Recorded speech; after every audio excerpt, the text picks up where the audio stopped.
Whatever route you go, you're always trying to build profit. You're always trying to build up the equity in your business. But I think that what we're up against is such a foreign and kind of new territory for a lot of these docs that they don't understand the full scope before making this big decision to write that LOI with this PE company. And then, like you said, the further you go down that road, there's egos attached to it. Maybe it's like, well, I've gone this far, might as well, I'm pot committed at this point, So there's probably a lot to that. But man, the awareness and understanding and having the facts of what you're up against is always going to be in your favor. You have to equip yourself with the tools.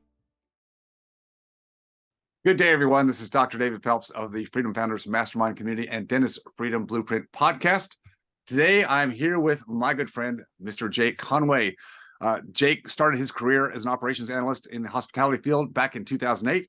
He realized that the same strategies and practices of the corporate world could be definitely applied to small businesses, and that led him to start his own company in 2012. After a few different twists and turns in different industries, Custom Practice Analytics was founded, focusing on empowering dental practices, which Jake has been analyzing these dental practices and helping dental practice owners ever since.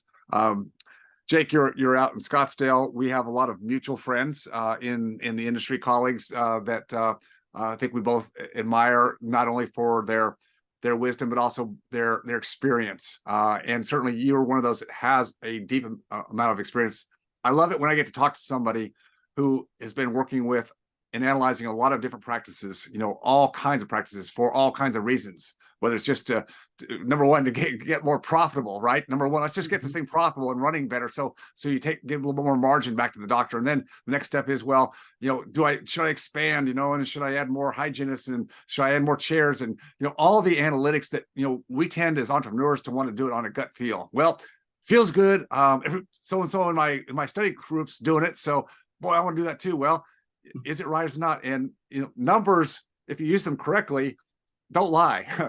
Maybe not, it's not the only thing you focus on, but it's a big part. And I'm a big fan of understanding numbers, and it's not just all numbers, right? Because I think the average entrepreneur, dentist, we can just get like bamboozled if someone throws too many numbers and we just like, okay, I don't want to see any more of this. I'm drowning in numbers. But it's about the right numbers, and to have someone like you who can, number one, analyze and then interpret those numbers. That's the interpretation. What does this number really mean? Because accounting and financials is like a big mystery to most people. It's like, okay, what's the relevance? And that's what you bring to the table. So with that intro, what we're going to talk about today, which I think is a very, very high level topic that all of our colleagues need to know about. And, that is, what are the opportunities to go through a potential transition of one's practice, which can be an outright sale, or it could be done in stages, or maybe someone just wants to maybe trial run some associates and maybe see if that goes somewhere. There's lots of different avenues to go down. Let's just kind of talk a little bit first, Jake, about the general environment today. Where do we find ourselves right now? Well, thank you for the introduction, David. Always a pleasure to be on your podcast with you here. So again, thank you for taking the time. And I'm really, really excited to be here today. As we know, it's been flooded with private equity. We were talking earlier, and it's like, if you're not considering DSOs and all that, well, you're just crazy. It's become this thing where if you're not going to sell to the DSO, I think people almost feel like you can't sell your practice. And, that's just simply not the case. Or they think they're leaving something on the table. Like social media, and people would say, what? You did a private sale? Are you crazy? You could have gotten, 7 times that. Sold to a DSL. 12x, your 12x EBITDA. Yeah, and which, there were certainly instances, especially early on, a few years ago. The climate has changed pretty tremendously. The way DSOs and private equity, the way that they're actually calculating EBITDA now has really shifted and changed over the past, I'd say in the last 6 months. They've gotten pretty creative on how they can manipulate that EBITDA number, because they played by their own rules. It's not traditional banking. They set their benchmarks and the way that their internal schemas, they set that up however they want. So they're definitely getting creative. Let's talk about why that is. Are they just getting more greedy? Are they just trying to hammer down on dentists because they think they've got dentists in their grip now and no one's going to sell to anybody else except a DSO? What's driving this change in schemas and financial analytics? Yeah, no, good question. So first, I think we have to understand the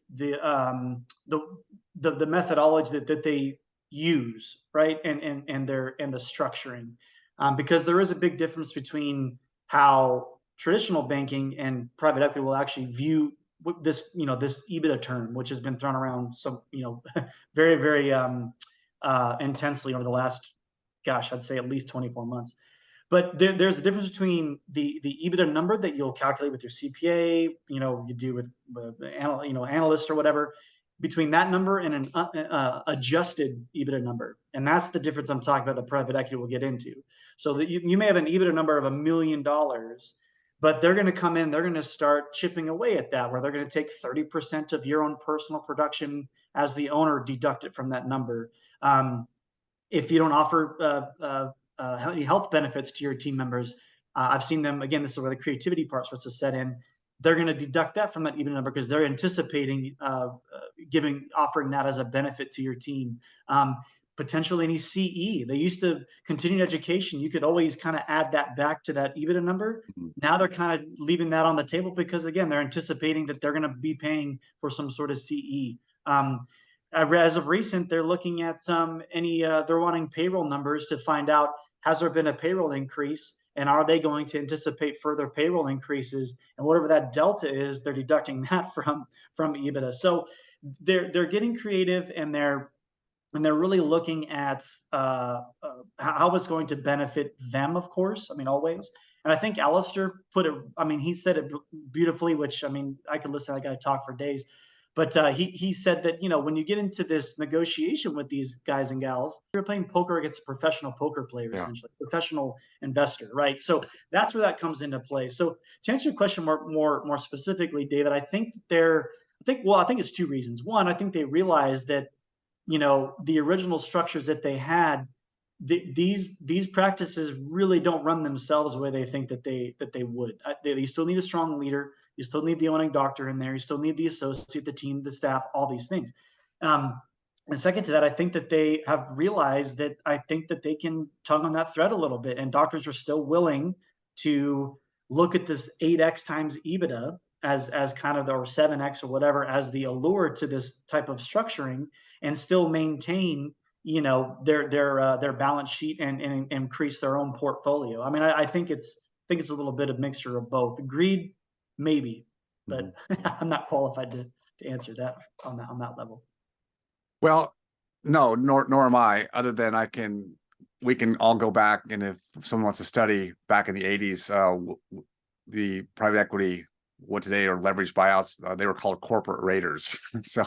So you can decide, if that fits or not. I'm not here to say, I'm just saying, right. The whole idea of leveraged buyouts is they are using other people's money. They bring very little of their own money to the table. It's leveraged. It's all leverage. And one of the issues that the entire economic base is dealing with today is the higher interest rates. So I don't care if it's private equity or real estate or corporate profits, there's headwinds across the board. So that's got to drive some change in structures, as you said, from 24 months ago to what these DSO groups backed by private equity can offer today. They have to change the structure. They have to change it. And I think a lot of people are still hanging on to what they knew was a few years ago, where the promises and the recaps, for the most part, were coming at kind of a regular pulse because interest rates were so low, and you were just kind of, it really is kind of the greater fool theory. And again, it happens everywhere, not just dentistry, but where leverage allows one acquirer to acquire, consolidate, and then there's going to be somebody else, a bigger fish, that will buy at a higher level. And that's been going on, and it's works to a point. But I think what I want our listeners to understand is the dynamics have changed immensely, and whatever you thought what has happened in the past, it's changed. And so you have to be very aware of what those changes are before you jump in with both feet. Mm-hmm. Also, the thing I want to get back to you on is the changing in the accounting schemas. Are you seeing this happen, Jake, more on the forefront of their due diligence? They'll come in and say, yeah, based on your CPA's numbers, yeah, we could give you, a 7x or 8x multiple, and then you kind of get into it and you start grinding through, and you sink a lot of time and effort, and you get into it, and as they start digging in, then they come back and start picking away at your EBITDA. Is that a lot of times what happens on the front end? So now you've got a lot of time and effort. I'm just thinking through how I would feel if someone promised me this big check. All of a sudden, I'm dreaming about that day. I dream about that new life that I'm going to have with this big check. I mean, what could bother me now, right? I mean, even a assistant not showing up, because her car broke down. It's probably not going to bother me because I got enough money to cover. Right? I mean, well, no, we get these mindsets, and then so we get kind of dragged into this. And the deeper we go with thinking about how it's going to look on the other side, the more we don't want to let that go. And then they can start chiseling. And there's probably also a little bit of a pride that wells up. We probably ought to told our spouse, hey, honey, this is looking really good, and we're gonna have the dream boat and the yacht and da da da da da. And so, like, well, how do you go back and tell people like that like it's not really what it was supposed to be? It's hard, right? It's hard. It's super hard. Yeah, no, that's exactly right. They'll get their first blush, and then they'll start adjusting off that EBITDA number, and then all of a sudden the multiple is still the same, but at like a 20% discount on that EBITDA number you thought was the actual number we were working off of. And then of course the structuring of the deal itself. I mean, they're giving 60% down is what I'm seeing these days. They want at the very least a 3-year work back. Most of it's 5 years. Yep.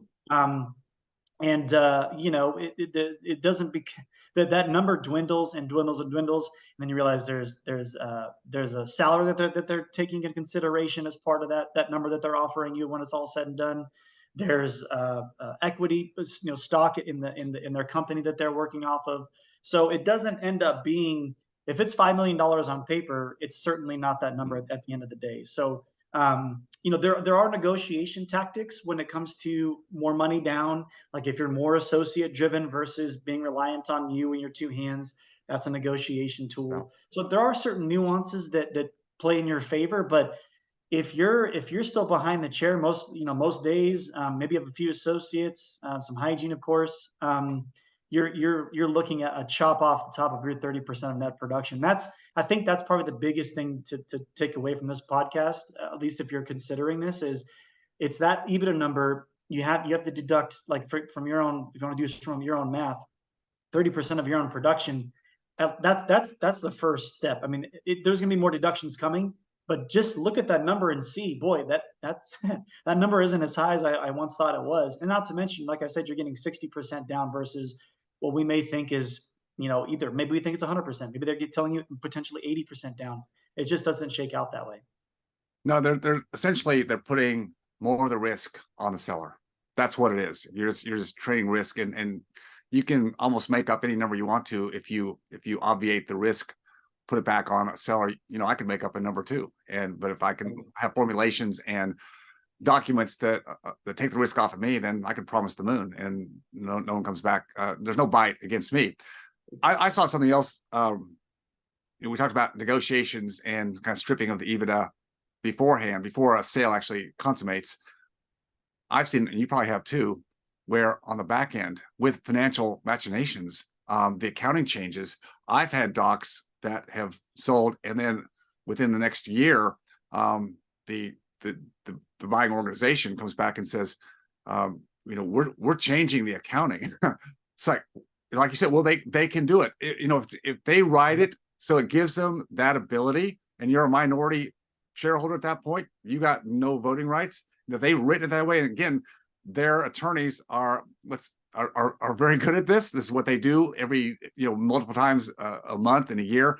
And they're very good at writing the documents to give them a lot of leeway. And unfortunately, a lot of docs don't get that. They just hear verbal promises, and it's like, you have to go back and actually, you or somebody who knows what they're doing, read the documents and explain everything to you and where the potential pitfalls are. Because if you don't understand that, you're going to be in for a big disappointment many times. Oh, absolutely. Yeah. On the other end of it, I've spoken to more than a handful of resentful docs out there because of that very thing. And you're right; they have full control. They have full control over it. And in my opinion, whatever route you go, you're always trying to build profit. You're always trying to build up the equity in your business. But I think that what we're up against is such a foreign and kind of new territory for a lot of these docs that they don't understand the full scope before making this big decision to write that LOI with this, with this PE company. And then, like you said, the further you go down that road, there's egos attached to it. There's, maybe it's like, well, I've gone this far, might as well, I'm pot committed at this point, so that there's probably a lot to that. But man, the awareness and understanding and having the facts of what you're up against is always going to be in your favor. I mean, that you have to equip yourself with the tools. So now that we've kind of discussed at least the need to be much more aware, and that the DSO playbook that maybe looked good in the past maybe is coming with a lot more issues today than it did, just that awareness, let's turn it around and let's talk about what are the other options. Because it's like people are thinking right now, well, darn it, what you guys are saying is that the whole DSO thing's probably not likely for me or may not be for me. So now am I just stuck, Jake? Am I just stuck on a turnstile with whatever my practice has been doing? Maybe it's been good, but look, I'm getting tired. I was looking for a potential way to harvest some equity, maybe take some of the load off. And maybe I've tried associates in the past and I, for whatever reason, hasn't done very well by me. And I was hoping there was a better way. So again, you do this all the time. And I know you've got a vantage point, a lens from the outside of seeing how many different ways there are to go forward wherever a doc is in their career. And there's another light at the end of the tunnel. It's not just this one way that we've been talking about. Oh, absolutely. Yeah. So, I mean, there's always traditional banking, and it's almost like this doesn't even, no one really talks about you can still go to the bank and get a loan, and you're not gonna get the 5 or 7 or 10x, EBITDA. They're still using 80 to 90% of your trailing 12 months collection as the valuation structure or schema. But you're not going to have any of the stipulations that come along with that. There's no work back program, that there's no deductions to your EBITDA. It's pretty straightforward. You find a buyer, and if you have a good if your practice is a good, healthy, profitable business, you still will harvest that equity you mentioned. I mean, with especially because now you have another dentist coming in to buy the traditional route. So there's no deduction off of EBITDA. There's none of these calculations because they're coming in to replace your own production, right, or maybe even increase it themselves through, increasing clinical suite or whatever the case may be. So the traditional lending is still there. I mean, of course, interest rates are high, but at some point it almost becomes irrelevant with buying a well-ran asset, as most dental practices are, from what I've seen. So there is that route. Now, to get creative on your own, let's say you have a bigger practice. Let's say you're a north of 2.5, 3, $4 million practice. That gets a little more tricky to sell. And I would suspect that there's a handful, if not more, out there listening that maybe stuck here saying, well, DSO might be the only route I have because I have this big behemoth practice, right? Well, yes and no. I mean, if you're looking to exit immediately and you're willing to take a little bit of a hit on the front end with these DSOs and ride out the next 3 years or whatever, sure, that's absolutely an option. But if you're looking to get a little creative, you can always start to structure a multiple year-long buyout structure. What I mean is you have multiple partners or multiple doctors buy in to this practice so you can piece it off. And eventually you become a minority partner, and maybe you retain 10% of that practice and you're just maybe a silent partner. Maybe you contribute, whatever you want to contribute, but you're still spinning off some of that residual income off of this business. Maybe you see two or three other doctors at 33, 35% ownership or whatever. But there is a way to structure that if that seems like something that someone would be interested in.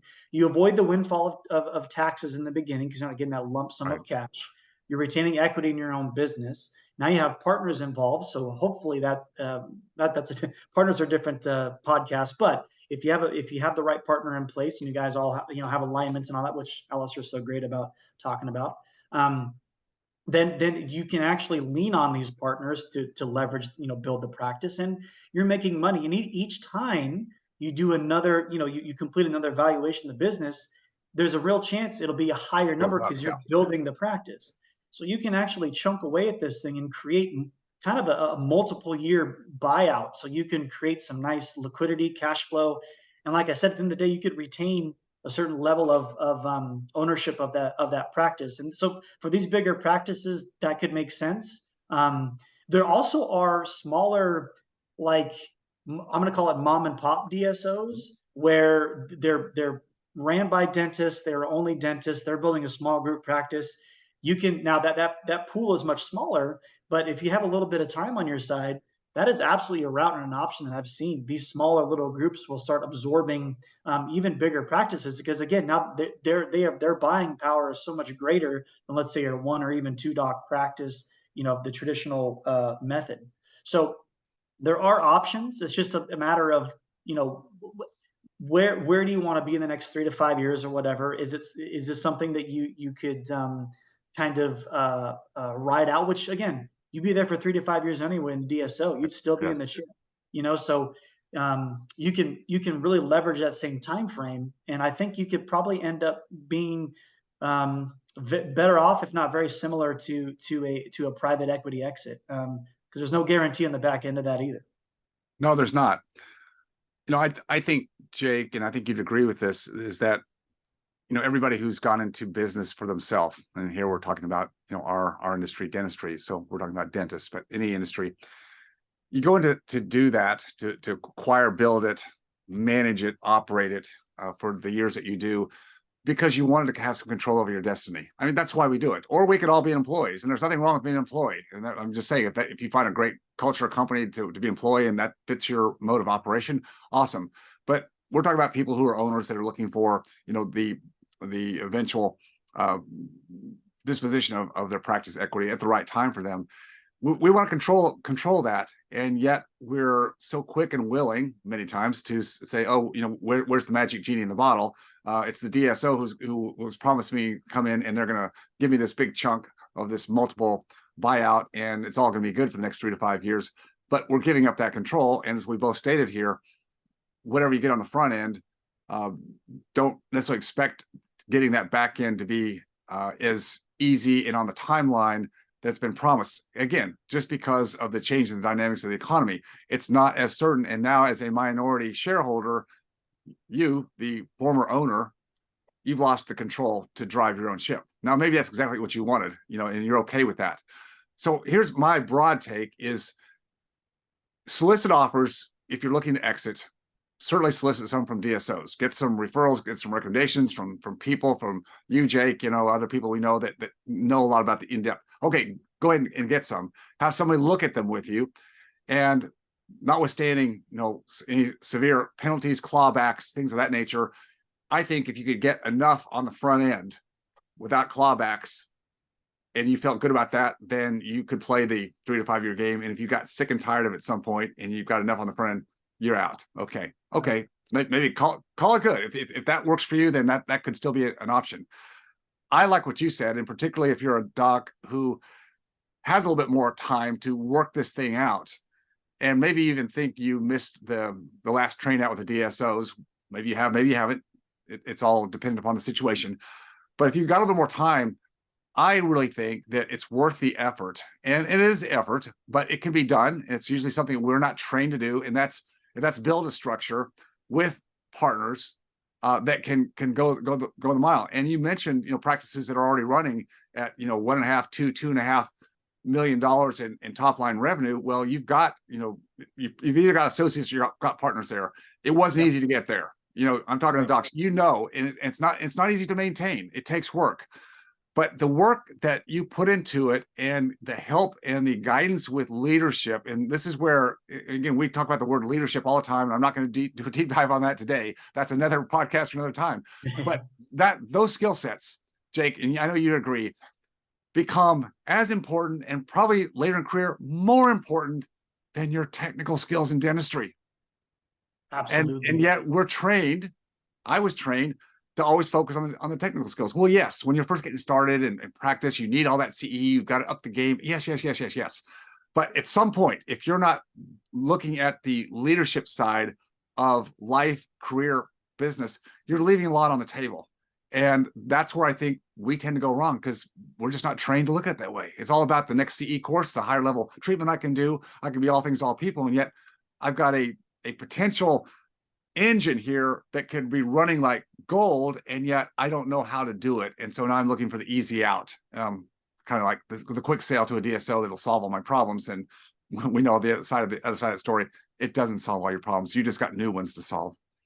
Absolutely. Oh, that's such a beautiful topic and a great concept, because I see this happen very, very, very often. And it's that you mentioned this, it's that transition or the transfer of value from clinician to CEO. And that gap is really what frightens a lot of these producing docs, because for one, they don't, the results aren't immediate. I mean, you produce in a day, $10,000 a day, great. You see immediate results from that. When you're talking about leadership, building your team, maybe you're structuring partnerships, all these things. I mean, not only does it take time and effort, but as you mentioned, that you're not really accustomed or an expert in. There's really is no formal training for this with these dentists, but also it's scary to do. It doesn't. There's no immediate results, and it takes time to see the fruits of your labor. I see that happen very, very often. I think that absolutely plays a factor into just saying, well, I'm just going to sell off to this DSO, whatever, and like you said, my problems go away. It's more like they're going to come into your house, rearrange your furniture, but you can't do anything about it. That's really what it is. So yeah, but yeah, I see a lot of docs struggle with the transfer of value from that clinician to CEO, and they become afraid of it, and they go back to what's familiar. They go back to in the chair, or they have time now, and they're like, well, what do I do with all this time? That's another scary thing. That's right. I think there's a lot of factors there, especially with docs who maybe be a bit more mature. Maybe they are looking at partners. Maybe they've scaled it back from the chair to some degree because people told them they should, or whatever. I just had a coaching call today where his whole thing was, I feel like I'm being told what I should do versus what I want to do. And that whole thing, that's a scary place to be. Because I mean, if you're not doing what you're aligned with, and you're doing things based on what you think or should do, which a lot of times selling to a DSO is the exact same thing. Boy, there's resentment waiting for you on the other side of that. And that's, I think there's a lot to that. So much there, Jake. Well, again, kind of going back to the numbers. And again, this is just something that I personally, believe a lot in my own life, whether it's real estate investing or just, the business I love today, which is Freedom Founders, is knowing your numbers, because we have to be profitable in what we do if we're going to carry it on and have whatever impact purpose we want to have. I mean, I think that's really what it comes down to. Without knowing the numbers, making decisions is, well, it shouldn't be done. It shouldn't be done because, bad decisions are going to be made. All the time I have docs who, want to talk to me about, should I invest in real estate and how much and all.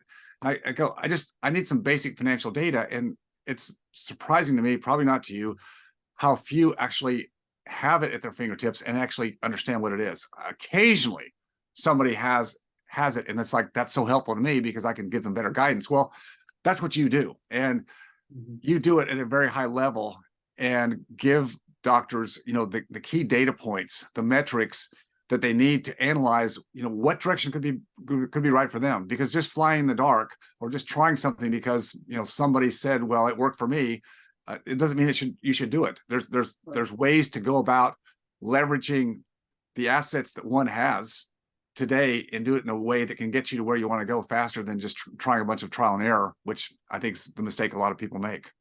Oh, absolutely. Absolutely.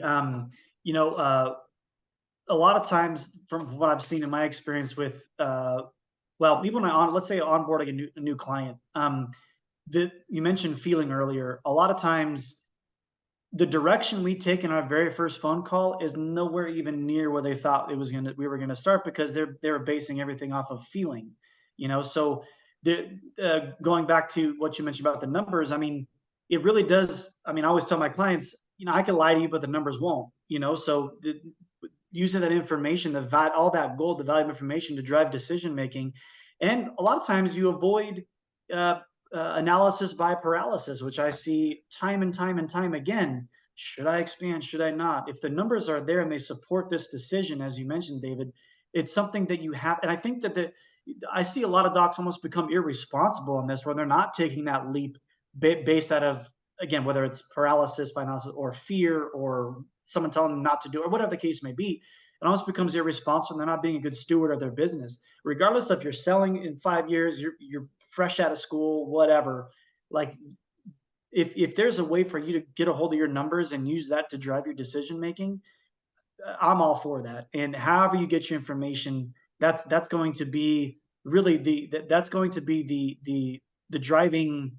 That's going to be the factors, in my opinion, that make the decisions not only easier, but you can feel good because you know that the numbers will support whatever the next decision is going to be, and the ROI is going to be there. I mean, that's what Alistair always talks about, and I know you do as well, David. I mean, think of everything you do moving forward as an investment, not an expense. So that's how we should treat our business ownership. So yeah, I see that happen a lot myself, man. And it can be frustrating at times, but that's why I'm here.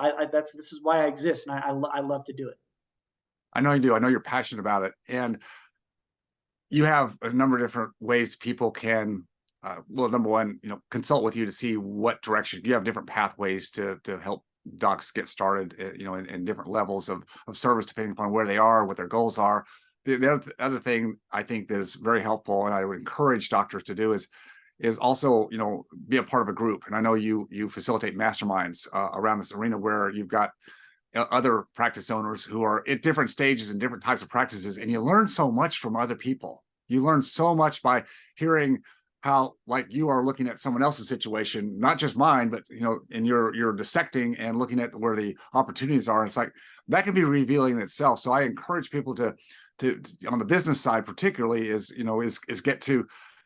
surround yourself with other people that are also walking the same walk. We do it with our technical skills. We get in study clubs and we do that very, very well. And that's great, but mostly we don't do it in the business side, and that's a big piece that's missing. So if people would like to enter your world on some level and find out more about what you do and how you might help them, what's the best way? How do they go about that, Jake? Oh, thank you. Actually, you don't know this, David, but I want to offer your listeners a bit of an offer because I think there's a big need for one thing, which is awareness of kind of what we touched on at the beginning of the podcast here, and that is like, what's the true what would be the value of my business, my dental practice, either route, whether it's the DSO or private or a traditional banking route or a partnership. So I'd love to offer your whole listening audience a 20% off one-time valuation. So if you just go to custompracticeanalytics.com, book a discovery call, mention your notes, you're from the podcast, from the Freedom Founders. We'll offer that discount. I'd love to help your listeners maybe gain a bit more clarity on what this looks like, David, if you're open, if you're good with that. I think it's awesome. No, thank you so much for that, Jake. I appreciate your diligence and the time and effort you put into helping, many of our people, because we're serving them all in different ways, but the help is immensely valuable. So appreciate your time and all the insights you bring. My pleasure. Thank you, David. Always a pleasure, man. Thank you for having me. See you next time, Jake. All right. See you, Dave. If you enjoyed watching or learning from this video, please leave a like and subscribe to my channel for more content. If you have a question about any of my content or this specific video, just please leave a comment down below. And as always, stay focused on your freedom. I'll see you next time.